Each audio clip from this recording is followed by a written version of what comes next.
So my major it's a field of engineering. It's called mechatronics, and it's basically the combination of mechanical engineering and electrical engineering.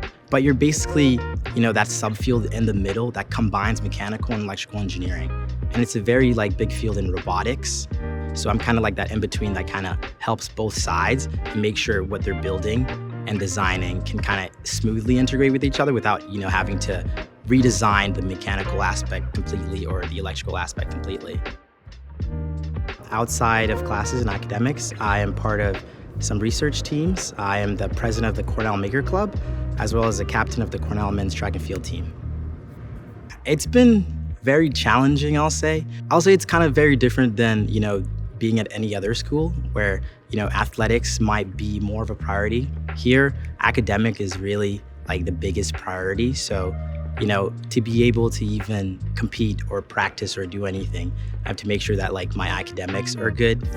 And it kind of sets you up better for life, I would say, just because you learn how to efficiently manage your time and do things in an order that correlates to things that you can't get rid of. So practice time, for example, I have to practice every day from 4:30 to 7:30, and that's not something I can change. So I have to really work around organizing my schedule and sleeping, eating, and doing all that stuff around it. So it's rewarding in that sense.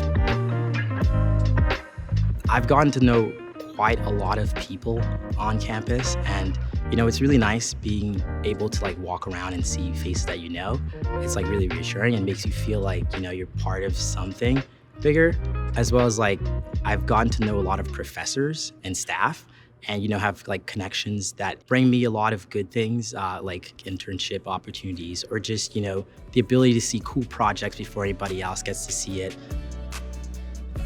as well as having a group of friends that I get to see and hang out with every day. A lot of them are my teammates. I have these friends that I spend maybe 40-ish hours a week with every week, and it's really nice to be able to see them and rely on them. My time here and how I spent it and the opportunities that I've had to kind of build things for certain projects and collaborating with certain faculty and stuff is a really cool experience that I wouldn't have gotten if I decided to just do classes and nothing else. So it sets me up really well in the future. I have that diversified experience in different subfields that helps me understand how to solve problems differently. I've done projects in digital agriculture and neurobiology, and now I'm doing one in animal sciences. So, every time I enter a new field, I'm essentially learning new things and kind of having to work around problems that I've never had to before. So getting that experience, I found that every time I approach a new project, that knowledge that I've gotten from those past projects does help me solve the new problems that I've had.